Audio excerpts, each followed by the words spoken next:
Bismillahirrahmanirrahim. Alhamdulillahirabbil alamin.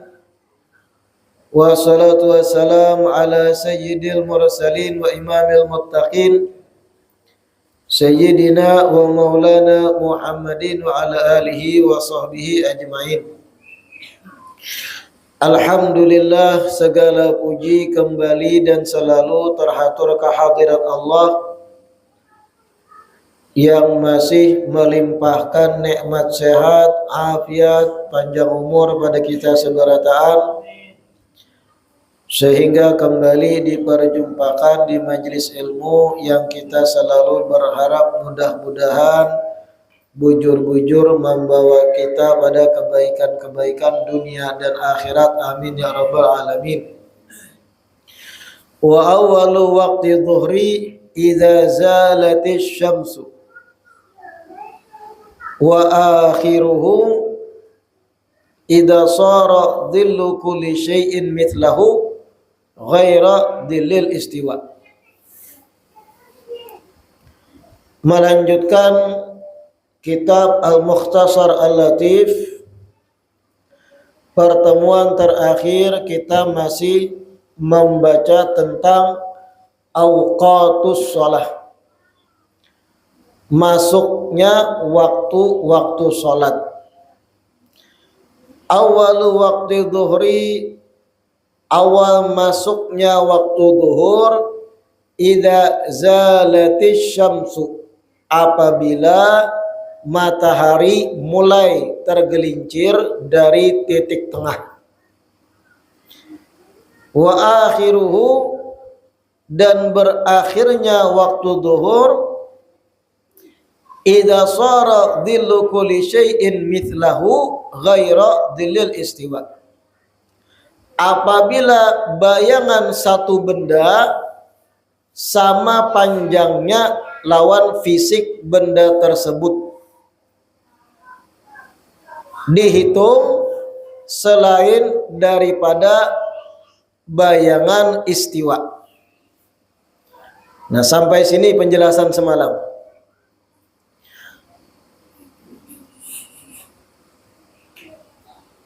Matahari ketika pas berada di puncak kepala kita, itu apabila kita nih berada di garis khatulistiwa jar ulun, maka bayangan benda tu hilang kadada lalu, karena pas cahaya tu berada di puncak kepala. Hanya saja di beberapa daerah dunia nang kada pas di garis khatulistiwa, itu mau kada mau pasti ada sisa bayangan. Cuma bayangan itu mentok, kada lagi berhandap, kada lagi berpanjang, itu disebut bayangan istiwa. Misal ketika pian diduhat maandak satu tongkat panjangnya 1 meter. Semeter itu berapa senti? 100 cm. Ketika masuk waktu duhur, pian lihati tongkat nang pian tajak tegak lurus tuh ada bayangannya kada? Ketika pas masuk waktu duhur, pasti ada bayangannya sedikit. Nah, itu ngarannya bayangan istiwa. Kada kau dihilangkan itu. Karena kita kada berada di garis khatulistiwa atau garis pertengahan bumi. Mau kada mau ada sedikit bayangan. Kalau pian tajak tongkat tadi setengah jam sebelum duhur sampai setengah jam tuntung duhur, pian perhatikan dari awal menajak sampai tuntung. Setengah jam sebelum duhur, pian perhatikan bayangan tongkat semeter dan pian tajak. Bayangan tadi panjang, bahandap, bahandap, bahandap, bahandap. Semakin parak waktu duhur masuk, semakin bahandap terus. Sampai masuk duhur, bayangan tadi mentok anggaplah 10 cm. Tinggi bayangan tadi 100 cm. Bayangannya pas mentok waktu duhur 10 cm. Setelah duhur berjalan, bayangan tadi kada lagi bahandap, malah berpanjang bahasa, cuman arahnya berbelok, kada lagi di situ lagi bayangan. Nah, bayangan yang kada lagi bertambah, kada lagi berkurang, itu disebut bayangan istiwa. Sedangkan di sini disebut awal masuk waktu asar apabila bayangan satu benda sama tingginya dengan benda tersebut. Artinya kalau di duha tadi anggap bayangan istiwa 10 cm, masuk waktu asar apabila bayangan tongkat itu 110 cm. Kenapa 110? 10-nya bayangan istiwa. Mengerti lah? Kalau sudah bayangan tongkatnya itu fisiknya semeter, 100 cm anggap. Bayangannya 110 cm. Itu masuk waktu asar. Kenapa kadang menghadang 100? Karena 100 itu masih belum. 10 cm tadi ada tambahan bayangan istiwa. Harus 110, hanya dikatakan satu benda itu sama panjangnya lawan bayangannya. Ngalih kalau sekedar jelaskan gini, kalau dipraktekkan kelihatan biar ngerti. Wa awwalu waqtil asri idza sara dhilu kulli syai' mithlahu wa zada adna ziyadah. Adapun awal masuknya waktu asar apabila bayangan satu benda sama dengan fisik benda tersebut dan bertambah sedikit. Intinya apabila waktu duhur habis, itulah masuk waktu asar. Kada ada jeda di situ. Kemudian apabila waktu asar habis, disitulah masuk maghrib. Apabila waktu maghrib habis, disitulah masuk waktu isya. Yang ada jeda itu antara subuh lawan duhur aja. Bukan berarti subuh itu waktunya memanjang sampai ke zuhur, nyaman mana sembahyang subuh jam 9 siang. Tapi subuh berakhir dengan terbitnya matahari. Nah, di situ waktu jeda lawas hanyar ke zuhur. Kalau zuhur ke asar bersambung, asar ke maghrib bersambung, maghrib ke isya bersambung, isya ke subuh bersambung, subuh ke zuhur kada bersambung. Itu pahami dulu. Wa akhiruhu, berakhirnya waktu asar, ghurubus syamsi, terbenamnya matahari. Mengertilah pian, terbenamnya matahari. Amun kita berada di pinggir laut, kita berdiri melihat matahari tenggelam. Apa bahasa kerennya matahari tenggelam tuh? Sunset. Lain sunset, lain. Kita melihat matahari itu hilang bulatannya, tenggelam di bawah laut. Itu artinya tenggelam matahari. Dan itu masuk waktu maghrib. Amun kita yang berada di hutan kayak ini, banyak pohon, kadang kelihatan. Kecuali pian ke gunung. Wah, kelihatan tuh sunset tuh, nang matahari hilang total, seakan ditelan bumi. Padahal itu karena bumi kita cekung. Lalu matahari itu, bumi berputar, matahari hilang. Di titik melihat matahari bulatannya hilang lalu, itu maghrib masuk. Berakhir asar dan masuk waktu maghrib. Wa awalu waqtil maghrib, awal masuk waktu maghrib, ghurubi kursi syamsi, tenggelamnya bulatan matahari. Kursus syamsi itu, kurus itu lempengan, lingkaran. Bulatannya tuh hilang dimakan bumi lalu. Jar ulun tadi. Itu awalnya masuk waktu maghrib. Wa akhiruhu ala mukhtar ghurubus syafaqil ahmar. Dan berakhirnya waktu maghrib atas pendapat yang terpilih adalah hilangnya mega-mega merah. Nah, ini lebih sulit dilihati di zaman kita saraba berlampu di malam hari. Kalau zaman Nabi atau di satu daerah yang ada listrik, mega-mega merah itu kelihatan masih. Jadi setelah matahari tenggelam, masuk waktu maghrib itu, berpuluh-puluh menit, ya 40 menitan setelahnya, itu masih ada di langit itu habang-habang. efek dari pantulan cahaya matahari itu masih ada, walau mataharinya hilang. Itu disebut mega-mega merah, mega-mega asyafaq, yang kemerahan. Cuma kalau kita kebanyakan lampu menyala tarang, kadang kelihatan di langit mega merah tuh. Cuma kalau di daerah tertentu di hutan masih kelihatan. Berakhirnya waktu maghrib, hilangnya mega-mega merah itu, hilang, lalu bias cahaya dari matahari yang tenggelam. Wa awal waktu isya, dan awal masuk waktu isya, gurubus syafaqil ahmar, yaitu hilangnya mega-mega merah tadi. Berakhirnya maghrib, masuklah waktu isya. Wa akhiruhu, dan akhir waktu isya, tulu'ul fajris shadiq, terbitnya fajar yang shadiq. Apa fajar shadiq itu? Fajar yang bujur, kada dustaan. Karena fajar itu, cahaya di subuh itu terbagi dua, jar ulama. Ada fajar yang kadhib, fajar dedustaan. Ada fajar yang shadiq, fajar yang berbujuran. Apa perbedaan kadhib dan shadiq? Fajar yang dedustaan itu cahayanya tuh ke atas, model ada cahaya putih ke atas, sinar. Itu belum masuk waktu subuh. Waktu subuh ketika mana terbitnya fajar, cahayanya itu muntasyir. Terang benderangnya cahaya fajarnya itu mahiga-higa, kahiga, bukan ke atas memanjang. Nah itu fajar shadiq ngarannya. Dan ini pun sulit dilihat di kota-kota nang tarang-tarang lampu-lampunya. Jadi ketika malam gelap gulita, kadada cahaya, lalu amun masuk waktu fajar shadiq itu kena ada mode cahaya memanjang kiri dan kanan, mode ada keputihan muncul cahaya. Nah itu ngarannya fajar masuk waktu subuh, fajar shadiq itu.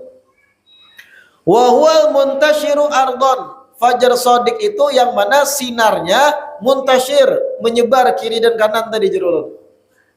Bukan yang tegak lurus ke atas, itu fajar kadhib, fajar dusta. Itu berakhirnya waktu isya. Wa awal waktu subhi, awal masuk waktu subuh, ya yang tadi berakhir waktu isya. Tulu'il fajri shadiq, terbitnya fajar yang shadiq, yang bujur tadi. Wa akhiruhu, berakhirnya waktu subuh, tulu'us syamsi, terbitnya matahari. Nah ini judulnya harus dipahami tadi. Kalau pian perhatikan, seberataan waktu sholat 5 waktu itu bersambung, kecuali subuh dan duhur. Jangan akan tuh tagur keramian. Seberataan waktu sholat itu bersambung kecuali subuh dan duhur. Paling panjang waktu sholat di antar seberatan itu berarti sembahyang apa? Paling panjang waktunya isya. Isya itu paling panjang waktunya. Semenjak hilangnya mega-mega merah sampai terbitnya fajar shadiq, yaitu masuk waktu subuh. Nah berapa jam itu? Berapa kali pertandingan bola kawan nonton? Cuma jangan juga ditunda-tunda parab subuh, hanya arba isya. Namun disengaja tanpa udzur dosa juga itu. Cuma kalau berbicara panjangnya, paling panjang waktu isya. Paling pendek waktu maghrib ke subuh. Maghrib ke subuh paling pendek. Maghrib itu dari semenjak terbenamnya matahari sampai hilangnya mega-mega merah. Kalau subuh dari terbit fajar shadiq sampai keluarnya matahari, terbitnya matahari. Talawas subuh kan talawas maghrib? Kurang lebih talawas subuh. Maghrib ini ada sampai sejam, ada sampai 50 menit, 40 menitan lah kurang lebih kadang. Nah itu. Seberatan waktu salat bersambung kecuali subuh ke duhur, ingat kan. Wa afdalul a'mal, paling afdalnya amal soleh adalah al-mubadaratu bisolah fi awali waktiha. Balalakas mengerjakan solat di awal waktu.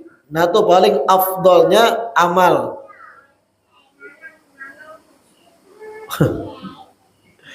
Balalakas menggawi solat di awal waktu.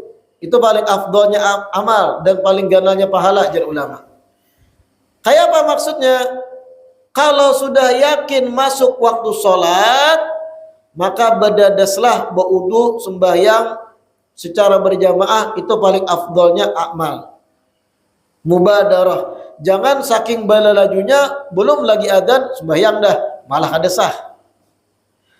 Pasti akan masuk waktu, hanya segera menggawi. Nah itu paling afdolnya amal. Wa yusannul ibradu bi dhuhri fi shiddatil har fi qutrin har liman yusalli jama'atan fi masjidin ba'id. Ini pembahasan lain. Disunahkan mendinginkan suasana untuk sembahyang duhur apabila cuaca syiddatil har, memang sangat panas terik, fi qutrin har, dan kebetulan kotanya kota yang memang panas, liman yusalli jama'atan fi masjidin ba'id. Itu bagi orang nang hendak sembahyang duhur berjamaah di masjid nang jauh. Maksudnya kayak ini.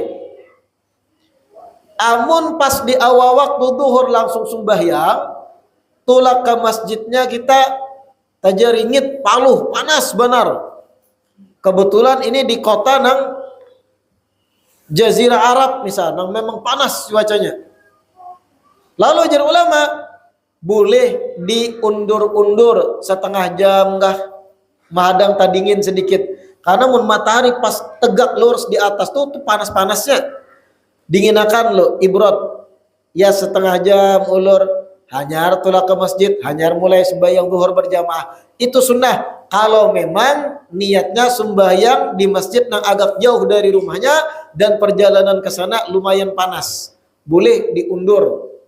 Dan kada apa-apa diundur-undur dengan niat mendinginkan cuaca. Karena semakin tergelincir matahari, semakin agak dingin cuacanya. Boleh diundur-undur. Itu apabila sembahyangnya di masjid yang agak jauh dari rumah dan digawi secara berjamaah. Tapi kalau menggawi duhurnya di rumah aja, ada atap, ada disunahkan diundur-undur, gawi di awal waktu. Wa man akhara salata hatta waqa'a ba'daha kharijal waqti bighairi udhrin aswa. Siapa orang yang mengakhir-akhirkan salat, menunda-nunda salat sampai sebagian sembahyangnya itu masuk ke waktu salat berikutnya, dan itu tanpa udzur, dosa orang tersebut. Sembahyang zuhur 4 rakaat, inya tunda-tunda sampai jam 4 kurang 10. Sedangkan asar 4 kurang 5. Tunda-tundanya zuhur, kada hendak berzuhur sampai para asar hanya berzuhur. 2 rakaat masuk waktu zuhur di ujung, 2 rakaat talimpat masuk waktu asar. Kalau tanpa udzur dosa. Ada boleh enggak itu? Iya sah, tapi kena dosa tetap. Kenapa? Inya meremehkan perkara sholat. Lain kalau ada udzur, taguring, tabangun, liur basi masih dimuntung, parak da asar. Langsung baudu, langsung sembahyang, pas 2 rakaat masuk asar. Itu ada bapak. Karena ini ada udzur, taguring, kada ada yang membanguni. Wa man lam ya'lam waqtaha wajib alaihi an yajtahida fi ma'rifati dukhulihi bi dirasatin aw hirfatin. Dan siapa orang yang kada tahu masuk waktu salat, maka wajib baginya agar berijtihad, berupaya mempelajari dan mengira-ngira dengan dugaan kuat tentang masuknya waktu salat, entah dengan inya belajar ilmunya atau dengan kebisaannya. Artinya kalau kita bimbang, ragu, masuk belum sholat nih, kada ada lalu tanda-tanda masuk, misal pian di tengah hutan di rurun semalam, maka harus berijtihad, berupaya kita dengan kebisaan kita apapun sehingga bisa memunculkan dugaan kuat sholat sudah masuk waktunya, hanya kita sholat. Kalau keadaan kita kayak ini, ada perlu lagi ijtihad. Ada sudah para ulama falak menentukan jam sholat, dan itu memang kadang meleset sesuai dah hitungannya, kadang berubah. Karena bumi ini berputar mengitari matahari dan yang lainnya itu kadang berubah. Tiap tahun kayak itu terus. Kalau diprediksi tepatnya apabila bayangan sesuatu sesuai dengan fisiknya masuk waktu asar tadi apabila terbenam matahari. Sehingga di Google pun kita buka di internet bisa dapat kita waktu sholat. Nyaman ini. Tapi kalau zaman bahari khususnya para musafir lucut. Kecuali yang sudah paham-paham mengerti. Bisa pian dalam penjara kada tahu siang mana malam mana kada tahu. Nah itu terpakai. Apabila memprediksi masuknya waktu sholat, kawa dihitung-hitung, entah menghitung kayak apa kayak itu nya. Atau mencoba dengar adakah sedikit barang terdengar suara azan dan yang lain. Itu tergambarkan ijtihad. Cuma kalau kayak kita sekarang mengetahui waktu sholat gampang dan nyaman. Kalau kada tahu tadi wajib inya ijtihad, berupaya mengetahui apabila masuk waktu sholat dan keluarnya. Wa man fatahu fardun bi ghairi udhrin wajib alaihi qada'uhu 'alal fard. Dan siapa orang yang tertinggal sembahyang fardu tanpa udzur, maka wajib baginya mengqadanya lakas-lakas secara langsung. Siapa orang tertinggal sembahyang wajib tanpa udzur. Udzur itu jar ulama dua, taguring lawan lupa. Memang lupa, lalai, kada ingat sembahyang sama sekali. Kalau inya meninggalkan secara sengaja, ingat ini sudah masuk waktu sholat, cuma anak berabah terus sampai tertinggal sembahyangnya, wajib diqadha secara cepat apabila inya bangun, apabila inya ingat. Kadang-kadang ditunda, isuknya aku mau qadha, semakin ditunda semakin dosa, semakin dicatat dosa. Lain halnya kalau ada udzur, pian nih guring, bangun jam 8 pagi, memang kadang-kadang membanguni sama sekali. Nah tuh memang udzur sembahyang subuh. Apakah bangun langsung qadha? Wajib? Kada wajib. Boleh santai dulu, mengopi ke apa. Kenapa? Karena pian tertinggalnya udzur, taguring. Itu pun kalau guringnya jar ulama sebelum masuk waktu sholat. Ini sudah mendengar azan subuh, 5 menit dulu memadar, bangun jam 8, wajib langsung qadha. Kenapa? Guringnya setelah masuk waktu. Nah gitu. Amun guringnya sebelum masuk waktu, tak guring jam 3, jam 2, sekalinya kebablasan subuh. Nah itu udzur. Cuman kalau hari-hari kayak itu terus, malaikat gin tertawa, mahir aja malaikat. Hanya nyamanan udzur. Jadi kebiasaan kada. Kalau memang udzur bujur sembahyangnya tadi tertinggal gara-gara guring nang digawinya sebelum masuk waktu, maka ada wajib langsung diqadha pas bangun. Cuma kalau ada keteledoran, langsung bangun, ambil wudu, langsung qadha. Karena kalau semakin ditunda, semakin dicatat dosa. Wallahu a'lam. Mudahan yang kita baca bermanfaat. Mudahan diistiqamahkan duduk di majelis ilmu. Sebelum kita tutup, sedikit membaca tahlil.